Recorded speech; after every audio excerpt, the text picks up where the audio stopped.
another lovely autumn morning. We took the dog out for a beautiful walk. Her recall's coming on really well, so we've been allowing her off the lead in the park. And she's absolutely loving it. She's having a whale of a time. But of course after these long morning walks, all I want to do is sit down with a cup of coffee and a nice biscuit. So I decided that today I would make some. Obviously, first of all, I wash my hands.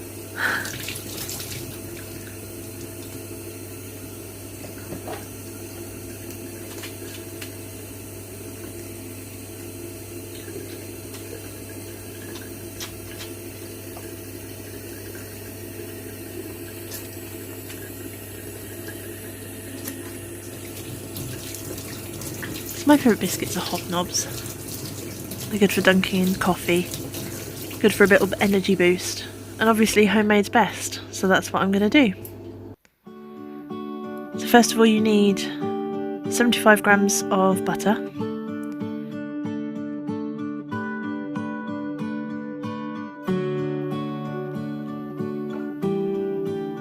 you also need 75 grams of caster sugar, which I'd already weighed out. And you're going to pop the sugar and the butter into a large mixing bowl, and you want to mix it all together. Just beat it together until it's smooth and creamy, and it will lighten in colour. You can use an electric mixer for this, or an electric whisk, but there's something to be said for doing it the old-fashioned way.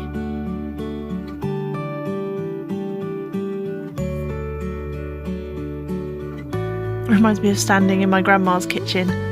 She had a bowl like this and I used to mix the cakes for her. As you can see, it's got a nice light colour and it's all smooth. So we're ready for our dry ingredients.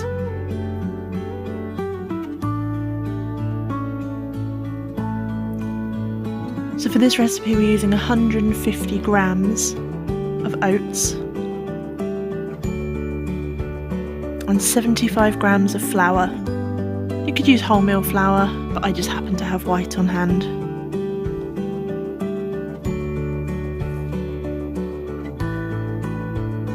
You want to mix in half a teaspoon of bicarbonate of soda. And we're just going to give that a good mix together, make sure all the ingredients are nicely combined.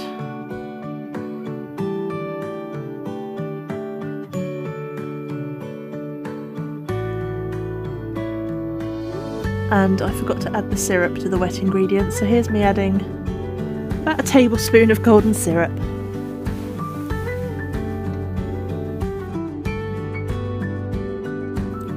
So what you're going to do is you're going to add the dry ingredients to the wet ingredients, bit by bit. Just add a little bit at a time, give it a good mix, make sure it's well combined.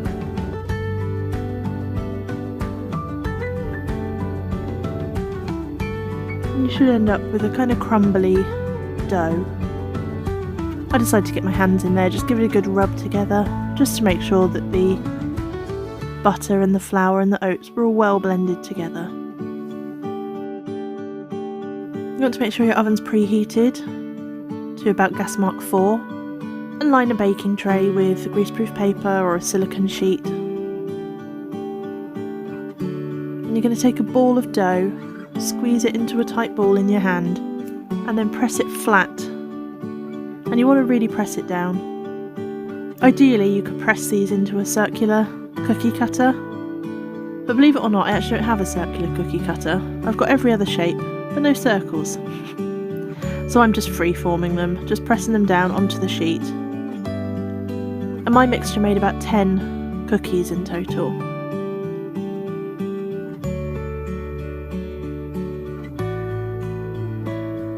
So we're just going to pop these into the oven on gas mark 4 for about 10 minutes, or until the edges are starting to go golden. And here they are, fresh out of the oven. They look all puffy when they come out, but then as they cool they kind of flatten down. And then all that's left to do is enjoy them with a nice hot cup of coffee or tea or hot chocolate.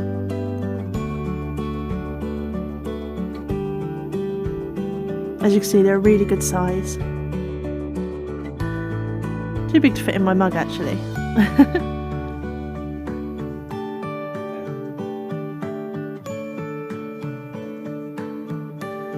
And of course, one of the lovely things about home baking is sharing it with your family.